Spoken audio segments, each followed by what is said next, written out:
अस्सलाम वालेकुम dear students, मैं हूं आपका अपना टीचर सर सैयद मंजूर शाह। आज का टॉपिक हमारे पास क्लास फर्स्ट ईयर से है और एक्सरसाइज 4.5 का क्वेश्चन नंबर 2 है। क्वेश्चन नंबर 2 में डियर स्टूडेंट्स क्या कहता है, सवाल कहता है इन अ जीपी से मुराद ज्योमेट्रिक प्रोग्रेशन ए वन से मुराद है फर्स्ट टर्म जो है 5/9 है, जबकि सिक्स्थ टर्म जो है वो 15,625 डिवाइडेड बाय 9 है। फाइंड इट्स nth टर्म मालूम करनी है। ठीक है dear students. Now dear students, अब ये ज्योमेट्रिक सीरीज स्टार्ट हो चुकी है, ज्योमेट्रिक सीक्वेंस स्टार्ट हो चुका है। इसका इसी एक्सरसाइज का क्वेश्चन नंबर 1 हम लोगों ने किया है और अपलोड भी कर चुके हैं। जैसे उसमें हमने आपको बताया था कि ज्योमेट्रिक सीरीज कौन सी सीरीज होती है, एक ऐसी सीरीज जिसमें थ्रू आउट जो सीरीज है उसमें हमारे पास जो रेशो होता है, जिसको हम कॉमन रेशो कहते हैं, वो सेम होता है। इस जिस तरह अर्थमेटिक सीरीज में हमारे पास डिफरेंस सेम रहता था, इसी तरह हमारे पास ज्योमेट्रिक सीरीज या ज्योमेट्रिक प्रोग्रेशन या ज्योमेट्रिक सीक्वेंस में through out the sequence, through out the series, through out the progression हमारे पास रेशो सेम रहता है। तो डियर स्टूडेंट्स, इस ज्योमेट्रिक सीरीज में हमारे पास फर्स्ट टर्म और सिक्स्थ टर्म दी है, जबकि वो क्या पूछना चाह रहा है, वो कहता है इस ज्योमेट्रिक प्रोग्रेशन की nth टर्म मालूम कीजिए। कौन सी टर्म मालूम कीजिए? nth टर्म मालूम कीजिए। तो डियर स्टूडेंट्स, चलते हैं अपने सवाल के ऊपर। सवाल में सबसे पहले सॉल्यूशन लिखेंगे। सॉल्यूशन लिखा, हमारे पास फर्स्ट टर्म a1 जिसको हम a भी कहते हैं, यानी फर्स्ट टर्म हमारे पास a भी होता है, वो हमारे पास क्या है? 5/9 है। इसी तरह सिक्स्थ टर्म हमारे पास क्या है? 15,625 डिवाइडेड बाय 9 है। नाउ डियर स्टूडेंट्स, हमारे पास ज्योमेट्रिक प्रोग्रेशन का जो फॉर्मूला है जीपी, वो हमारे पास क्या आ रहा है? उसका जो फॉर्मूला है वो हमारे पास यानी कि nth term a into R n-1। Dear students, a मेरे पास फर्स्ट टर्म है, r मेरे पास कॉमन रेशियो है, जबकि n जो है वो मेरे पास टर्म है कि कितनी टर्म है। सबसे पहले फर्स्ट टर्म हमारे पास 5/9 है, जबकि सिक्स टर्म हमारे पास क्या है? अगर हम सिक्स टर्म का ज्योमेट्रिक प्रोग्रेशन का फॉर्मूला नोट करें तो वो n की जगह यहाँ पे 6 आ गया, a फर्स्ट टर्म a आ गया, r हमें मालूम नहीं है, जबकि n की जगह क्या आ जाएगा? 6 आ जाएगा। नाउ डियर स्टूडेंट्स, a मेरे पास क्या दिया हुआ है? 5/9 into r power 5। Now dear students, जब हमने सिक्स टर्म जो ज्योमेट्रिक प्रोग्रेशन की जो जर्नल टर्म है उसमें n को की जगह 6 रखा, तो मेरे पास ये बन गई। अब नाउ डियर स्टूडेंट्स, a6 हमारे पास इसके बराबर है, जबकि गिवन हमारे पास क्या है? a6 15,625 डिवाइडेड बाय 9 है। हम इसकी जगह इसकी वैल्यू रखते हैं डियर स्टूडेंट्स, यहां पे करते हैं, इसकी वैल्यू रखते हैं। वैल्यू क्या है? 15,625 divided by 9 is equal to 5 divided by 9 into r raised to the power 5 है।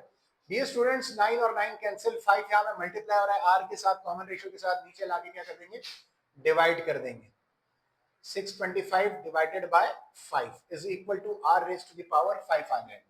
Now dear students, 5 का टेबल पढ़िए। 5 1 जा 5, 5 3 जा 15, 5 1 जा 5, 5 1 आ गया। 6 को 5 में से 6 को कैंसिल करें, माइनस करें तो 1 बचता है। 1 और 2 कितना होता है? 12। तो 6 का टेबल पढ़िए। 6 2 जा 10, तो 12 से छोटा नंबर 10 आता है। 10 को 12 में से माइनस करें तो क्या आता है डियर स्टूडेंट्स? 2 आता है। 2 और 5 कितना बन जाएगा? 25। तो 5 1 जा 5, 5 5 जा 25 बनता है। नाउ डियर स्टूडेंट्स, R5 यानी कि common ratio raise to the power 5 की वैल्यू क्या आ जाएगी?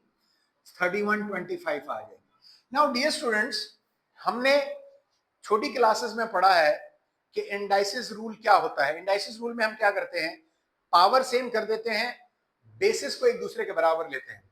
इस 3125 का अगर हम एलसीएम ले तो डियर स्टूडेंट्स, 5 1 जा 5, 5 5 जा 25, 25 5 जा 125, 125 5 जा 625, जबकि 625 को 5 से मल्टीप्लाई करेंगे तो हमारे पास क्या आएगा 3125। यहां पर आपके लिए एहतियातन मैं रफ में इसका एलसीएम भी ले लेता हूं।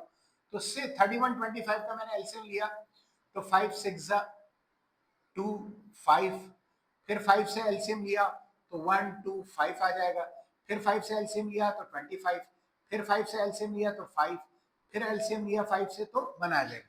तो कितने 5 आ गए? 5 1 जा 5 5, 1 2 3 4 5, 5 आ गए। हमने इस 31 को उसके एलसीएम के पार्ट्स में तोड़ दिया। नाउ डियर स्टूडेंट्स, फैक्टर्स में तोड़ दिया, बेसिस सेम, पावर विल भी क्या हो जाएगा एडेड। तो common ratio R raise to the power 5 और 5 की पावर क्या आ जाएगी 5 आ जाएगी। 5 5 है तो पावर भी क्या आ जाएगी 5 आ जाएगी।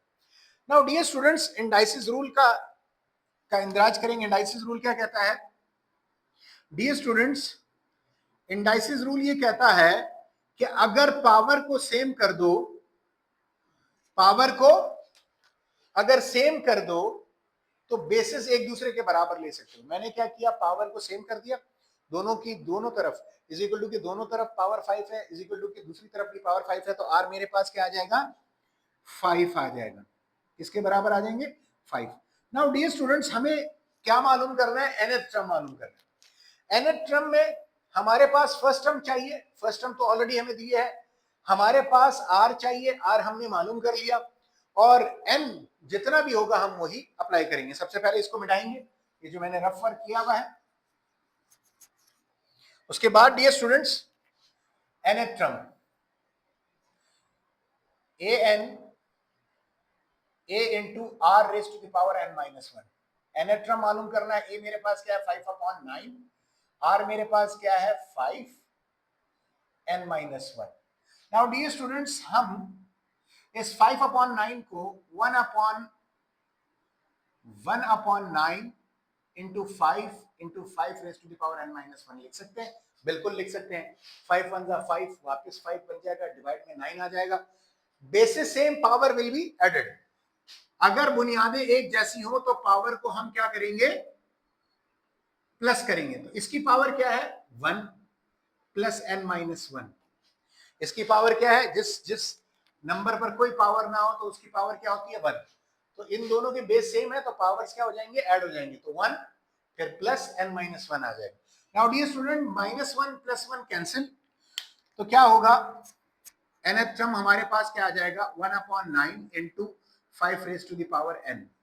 यानी कि हमारे पास जब हम इसकी nth टर्म मालूम करेंगे, nth टर्म से बात कोई भी ऐसी टर्म जिसको हम चाहे उतनी टर्म बना सकते हैं। मिसाल के तौर पे हम इसको 7th टर्म मालूम करना चाह रहे हैं तो हम क्या करेंगे, यहां पर n की जगह 7 और 5 raise to the power n की जगह 7 पुट कर देंगे तो ये मेरे पास इसकी nth टर्म आ जाएगी। सो डियर स्टूडेंट्स, इसको क्युमुलेटिव लिखते हैं। 5n पावर n को 1 से मल्टीप्लाई कीजिए तो क्या आ जाएगा 5 power n divided by 9। So dear students, ये हमारा रिक्वायर्ड आंसर है, यानी कि जो nth टर्म हम लोगों ने मालूम करना था वो nth टर्म हमारे पास यहाँ पर मालूम हो गया। उम्मीद करता हूँ डियर स्टूडेंट्स कि जो इजी सवाल था ज्योमेट्रिक प्रोग्रेशन का वो आपने बेहतरीन तौर पर सीख लिया होगा। इस किस्म की मजीद वीडियोस को देखने के लिए हमारे चैनल को लाइक कीजिए, सब्सक्राइब कीजिए और बेल के आइकन को दबाना मत भूलिएगा। अस्सलाम वालेकुम व रहमतुल्लाहि व बरकातहू।